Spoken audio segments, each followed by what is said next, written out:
Are you going to be one of these people who's going to not eat meat because cows fart and it's destroying the oxygen? I would say that I'm conscious and aware on the food that I take, and that we should all be.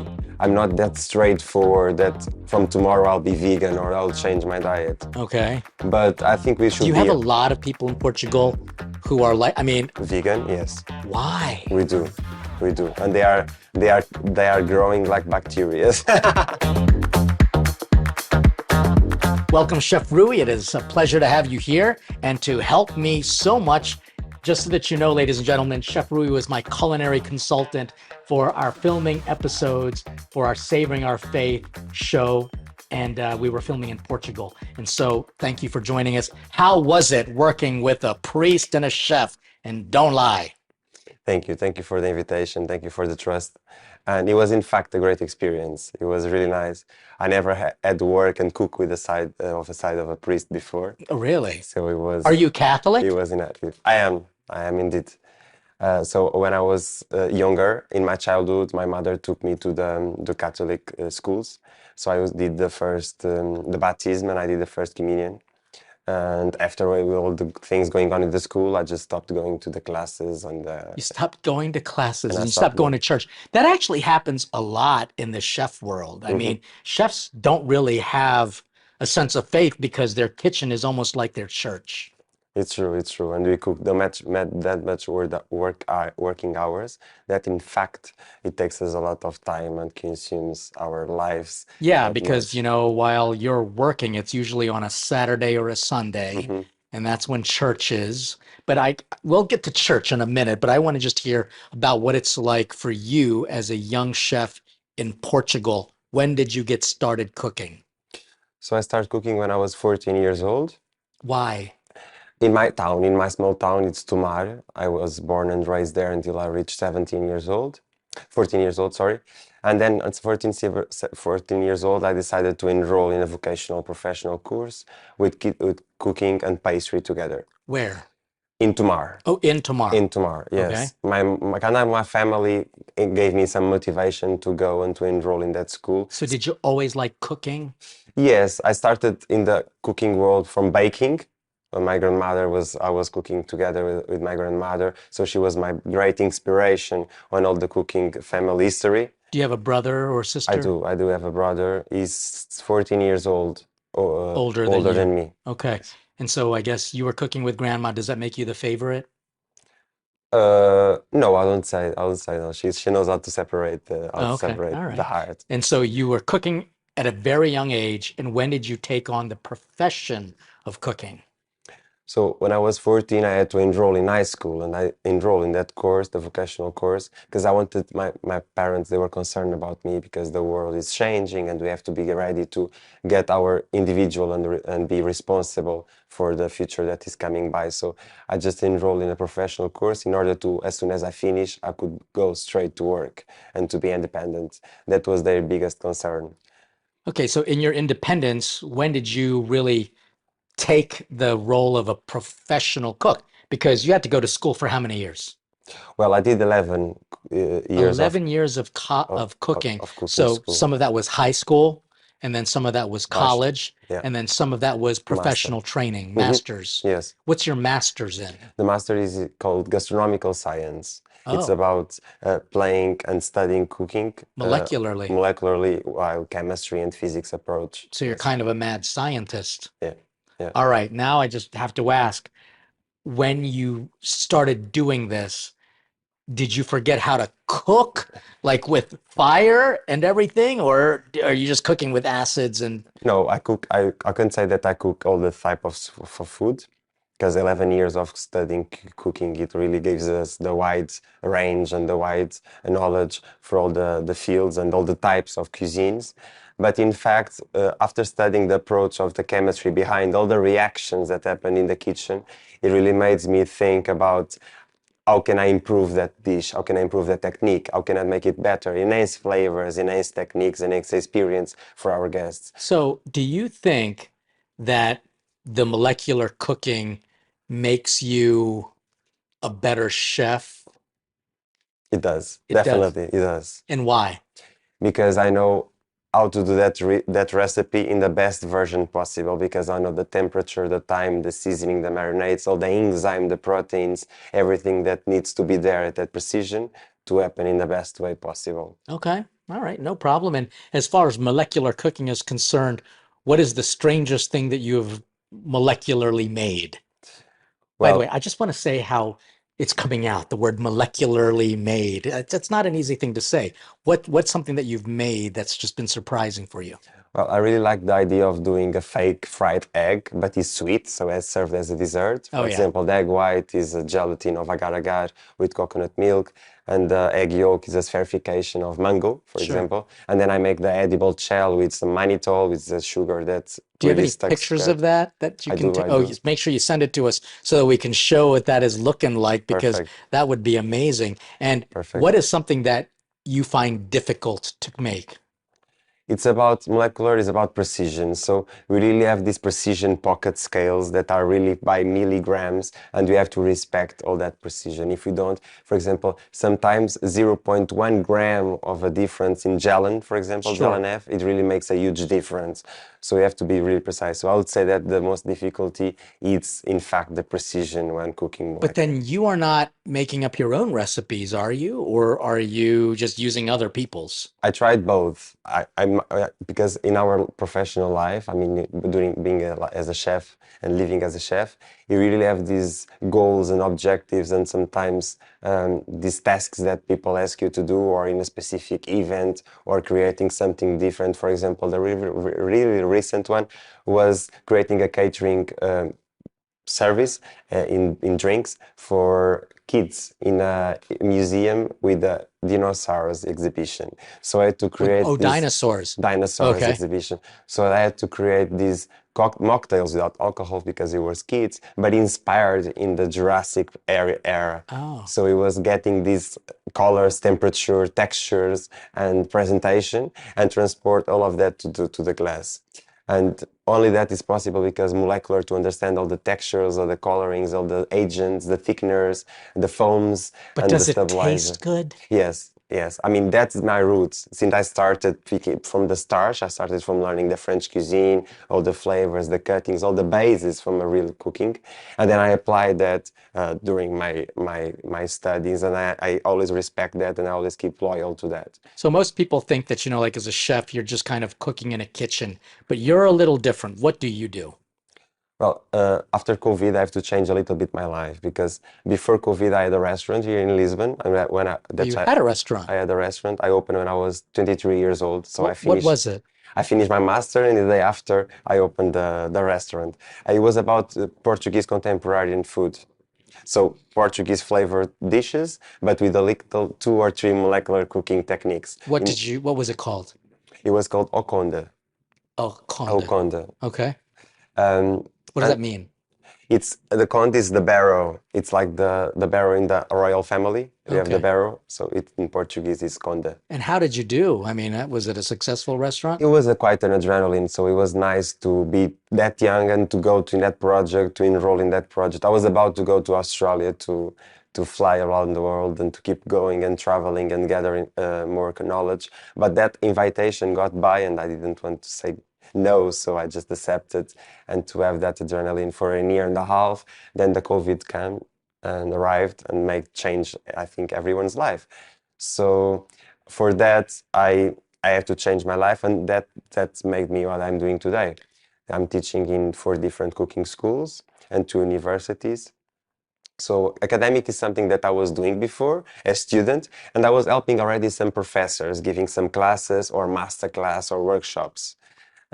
So it's just something that I really like to teach someone that has the guts to learn and has this humbled way to get the received knowledge. So that's what it feed me to get going. So that's why I spread that much in Lisbon, Porto, and Peniche, and in Lisbon to go and to teach as much as I can to make a better world in cooking. Where did you learn English? Well, English in Portugal is mandatory in school, but apart from that, I did 9 years of language institute, because my mother is quite. We call it chicken mother. It's always close to the kid. So Chicken mother. chicken mother. We We have call it a helicopter moms. That's chicken mother sounds much nicer than helicopter moms, It does. for It sure. does. So she wanted to make a better version of their sons.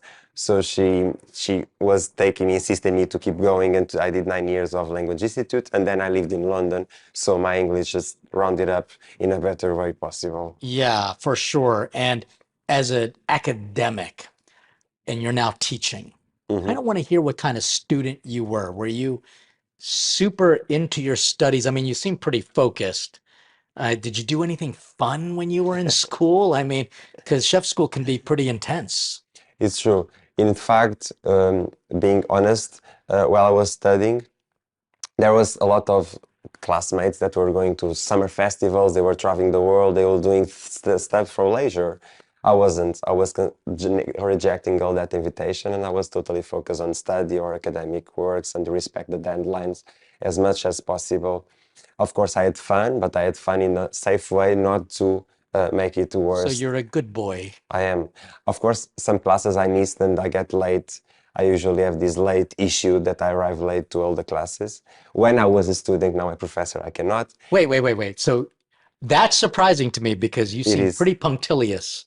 You It seem is pretty much on time all the time. So you were late coming to to classes. classes, yes. Why? But I was taking all the efforts, and I was taking getting the notes from my But classmates. why were you late for school? Were It's you just because sleeping I'm in? not a morning person at You're all. not a morning person. And the classes were starting at 8 a.m. in the morning. So I'm not a morning person. I was killing myself going to classes that early. So I was going a little bit late, but I was wrapping up It's with a the little classes. dramatic. It's just 8 o'clock. I mean, considering that your baking career requires you to wake up very early, bakers It's have true. to start even earlier. I think But that's why well, you're not a baker anymore. but even though that didn't stop me to get the best master award from school. So Okay. I was in All right, fact the little best student. master's man here. Okay. So with your master's in molecular gastronomy, Hmm. now you're teaching and you're kind of doing some unique things. You have your own brand, so to speak. Trying to What still is build your it. brand? I mean, do you want to be a celebrity chef? I don't know what that means in Portugal. What I'll not say that celebrity will make me happy. I would say that getting a stamp on making stuff different, it will make me happier. So I would say that Rui Mota, it's the brand that I want to create, Hmm. associated with as food designer and chef together. So Okay, so your brand is designer and chef. I don't even know what that means. Now, granted, you are very stylish, I will admit. He's got much nicer chef clothes. And by the way, I don't wear this all the time. It's just that we finished cooking 7 episodes of meals in one day, which was pretty intense. true, Did true. you, that was pretty epic, to be honest with you. I mean, did you think it could be done? No, I think it could be done. Yes, yes, Yeah, yes, but it yes. took some work. But okay, let's talk about your brand here. Design and food.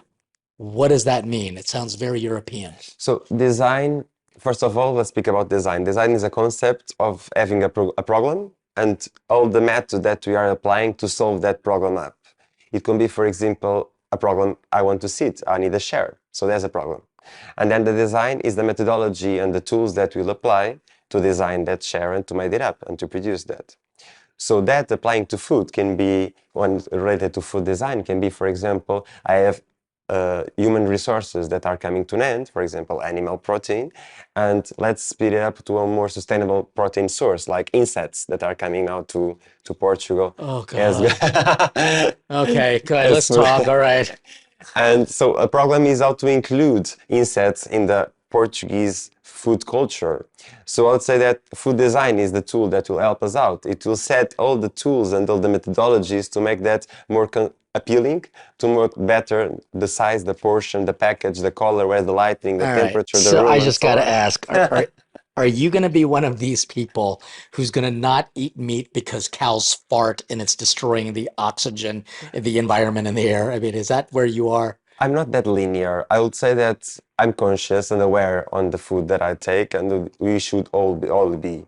I'm not that straightforward that from tomorrow I'll be vegan or I'll change my diet. Okay. But I think we Do should you have be a lot of people in Portugal who are like, I mean, vegan. Yes, why? we do. we do, and they are growing like bacteria.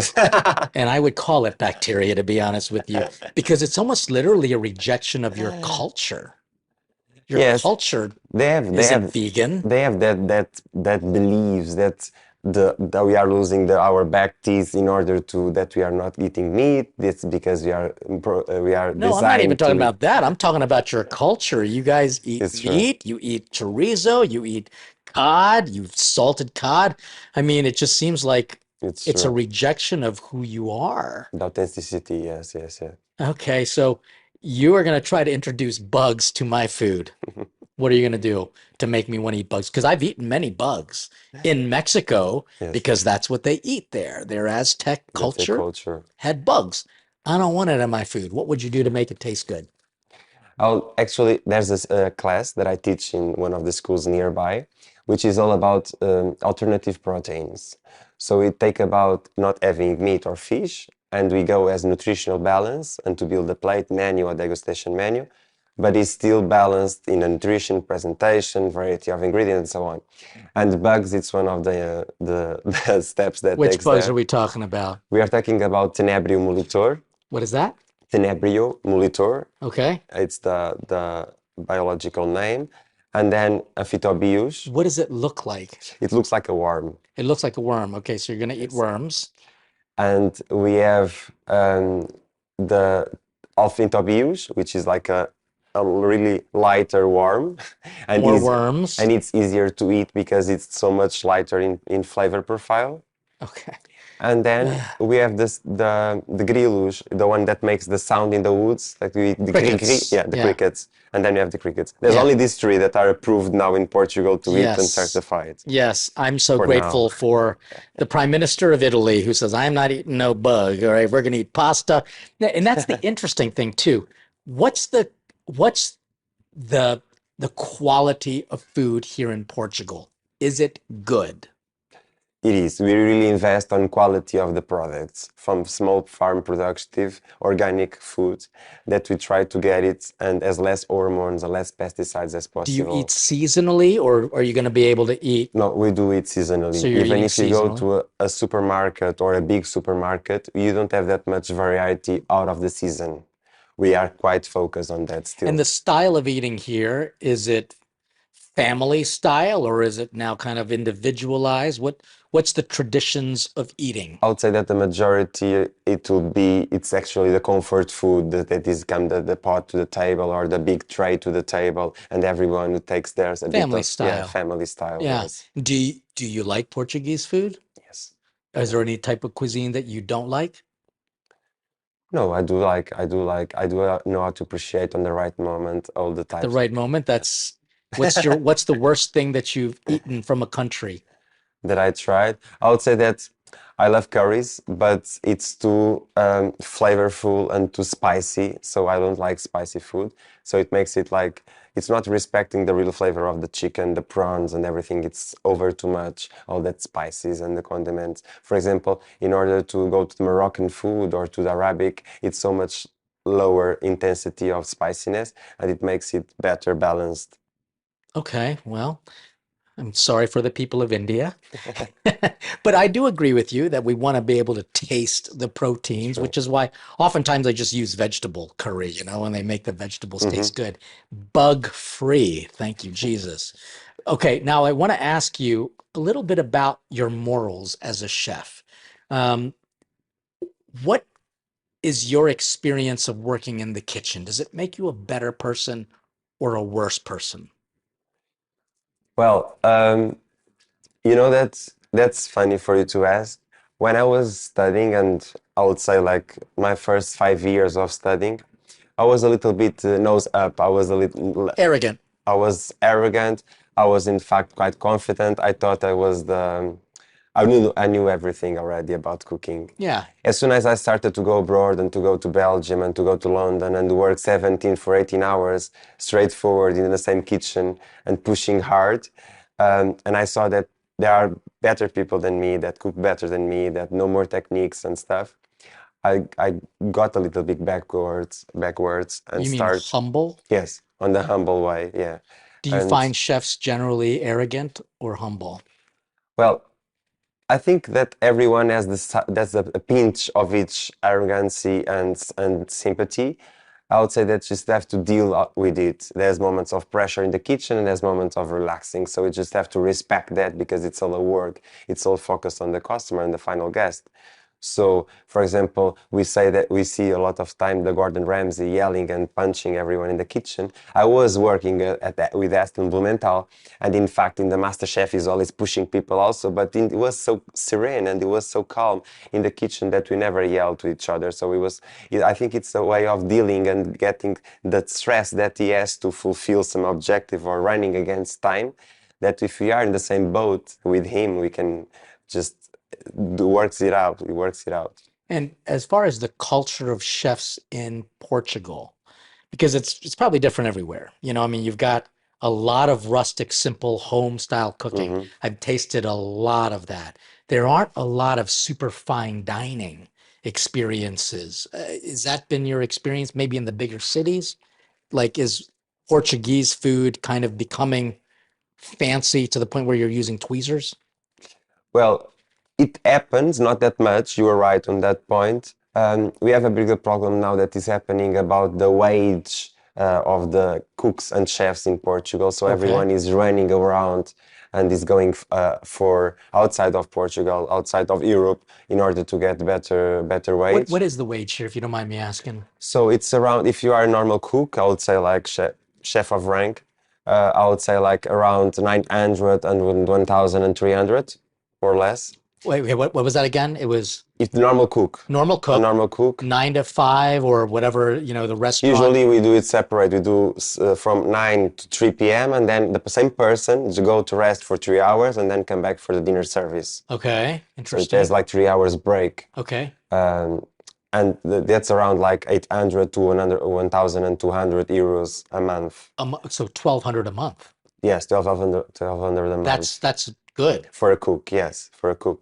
When you are getting a chef, you will receive more. You'll get like 3K for 5K if you are in a restaurant. If you are in a hotel, it duplicates. If you are in the catering company, it triplicates. But it's about getting that schedule that some of the chefs are looking for simple shifts than actually being all day associated to the restaurant, and that's difficult to find. And the ones that are already established and happy, they will stay there. The others that don't find that vacancy, that will just go abroad and leave. Okay. That's why you're not getting that much fine dining Portuguese gastronomy restaurants, because the youth that are coming now from schools, they are a little bit running away, and they are. Well, I want to ask about that because you're teaching college age kids from 18 years old to 22, 23.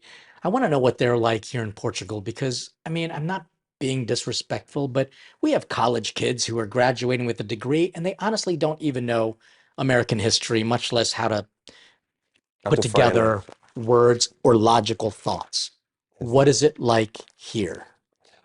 Well, I teach, in fact, kids with 17 years old. They are even younger than 18. And it depends on how responsible they are, the education that they had from the parents, like. So parent upbringing mattered a lot. Yes, of course, because I have a lot of kids that are at classes hiding the phone and they are texting on my bags, or they are just giggling and they are not even paying attention to the class. So do you yell at them?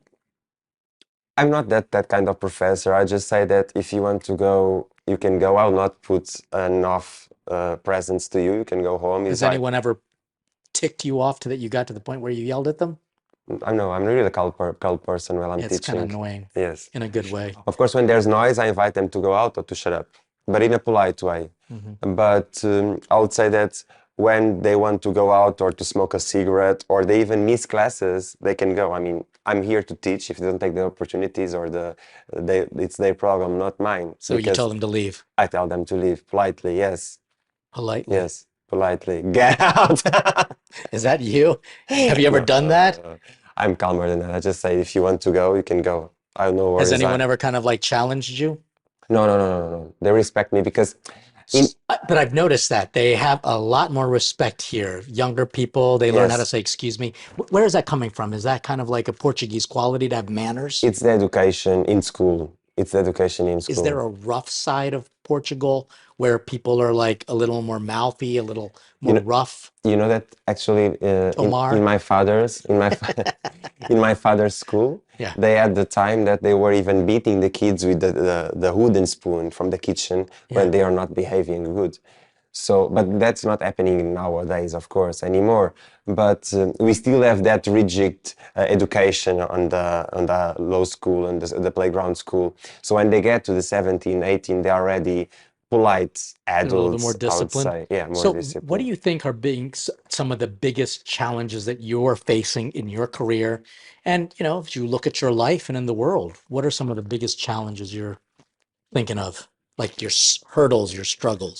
I would say that at the right moment, there's a huge crisis after the war in Ukraine, after the COVID-19. There was a huge crisis. So everyone now is suffering from it. In And what way? in economical way, Okay. especially.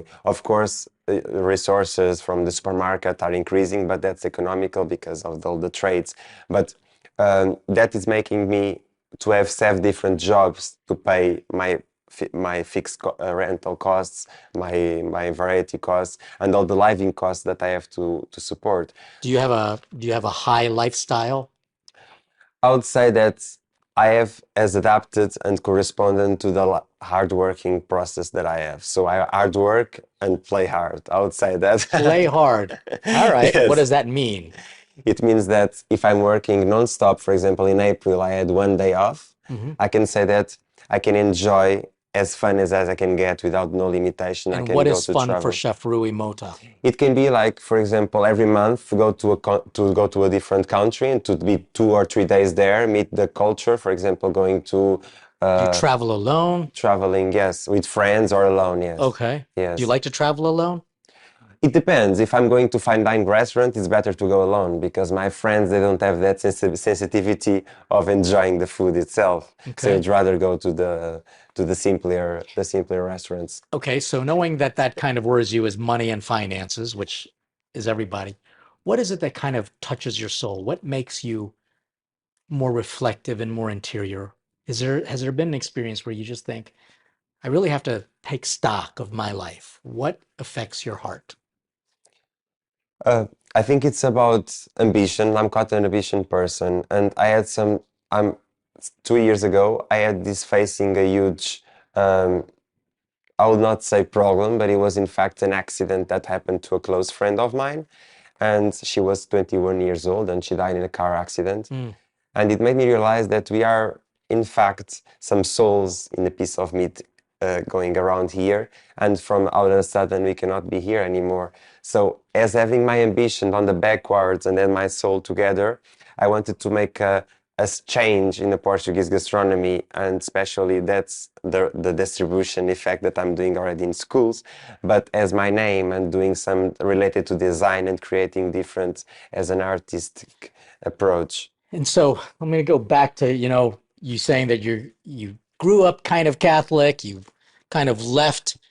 Do you still believe? Do you still have a sense of faith? What's kind of your relationship to that soul that you are aware of?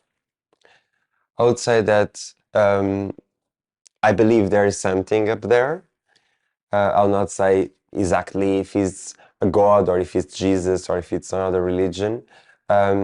I do believe in karma. I do believe in something that when you do, you get it back. And you should be kind in order to make everything going smooth and happening organized. You always should give the best of you to make it and to not regret of the things that you haven't done. So that's my values that I would say. Do you think that people who have a sense of faith, well, I don't think you would ever do this, but do you think that other people like you look at people of faith and think, oh, that's just for old people or not very educated people? You've got to be more modern, upscale, updated, scientific. Do you sense that tension? You mean in my point of view or others? Uh, both. General. No, I don't have that point of view. I really deal with all Because type your of mother's religious, you would never think that about her, right? she is in fact quite religious, yes. I knew I loved your mother. She was a good woman. Thank you.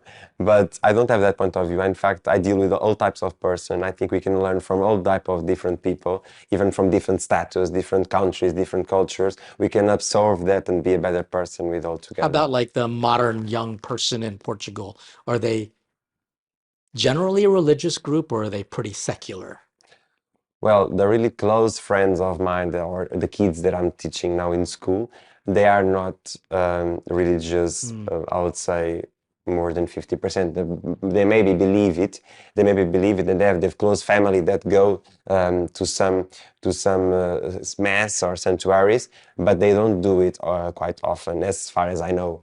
What would, what as a priest, what could I do to help spread good news to people about faith? What do you think I could do better? I think you don't have to do better. I think you just have to do what you do, because getting out of the fields of the mess that you are getting out of the church and working Sure. as a chef and traveling around the world, you are spreading your magic already. So you are touching, Magic. so you are touching people in a different way. You are showing people that different fields, different tasks, different jobs that you do, it's possible, and it's something that is helping and creating something different. So it's creating a nice touch to that So person. I'm going to ask you just a few quick questions, and I just want you to answer the first thing that comes to your mind, all right? If you could be an animal, what would you be? Well, I would say First thing that a, comes to your a mind. pet. I'll say the cat. A cat. Cat. Yes. Okay, I can see that. If you were not doing what you're doing now, what else would you want to do? I'd like to be an artist, a visual artist. A visual artist. All right. What's the most embarrassing thing that has happened to you as a chef? I would say that it was in 2018. I was in south of Portugal in a hotel, a five-star hotel. It's like a luxury hotel. It's called Conrad Hotel. And there's a two Michelin star restaurant inside called Gusto Italian, actually. Hmm. The chef was quite Italian, super famous. He was gathered 11 Michelin stars, all the restaurants that he has.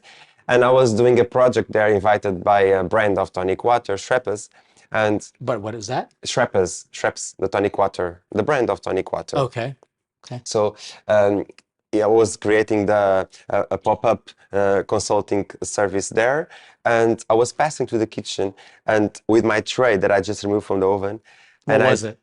it was I was doing some spherifications. Spherification. So Spherification, making balls that tasted like what? molecular one.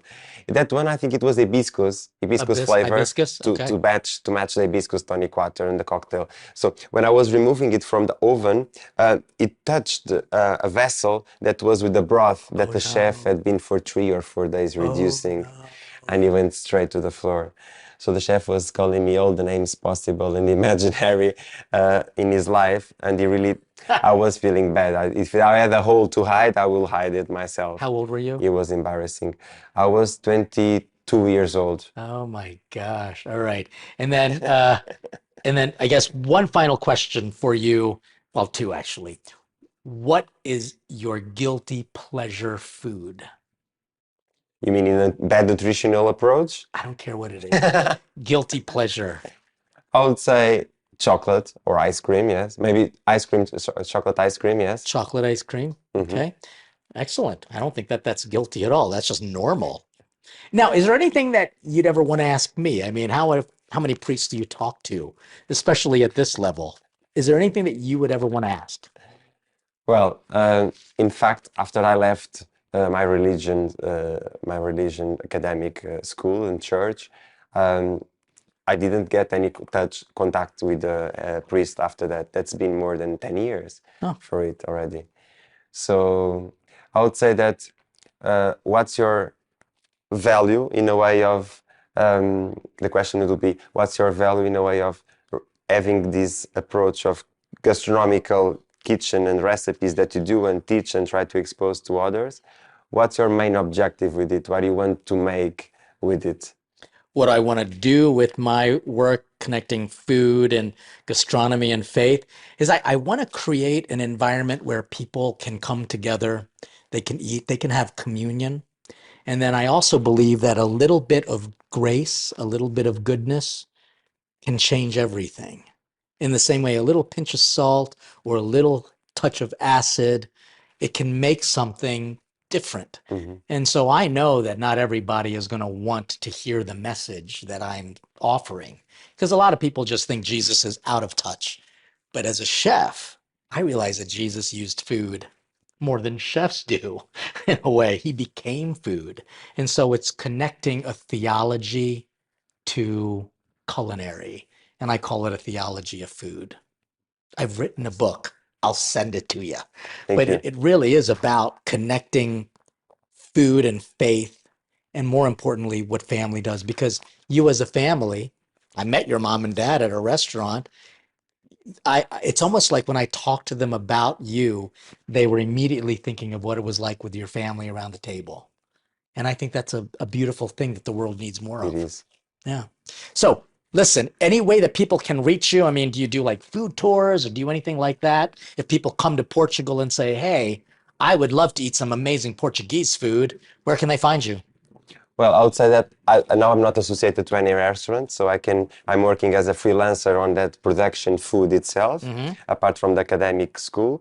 So I would say that they can reach me out on Instagram or even on my website, so it'll be easier to get in touch. We'll make sure that we put their links up, and your telephone number. I'm kidding. We'll just simply put your links up. And I want to thank you, Chef, for not only the time and the service you gave to film the episodes, but for the time of just getting to know you a little bit better.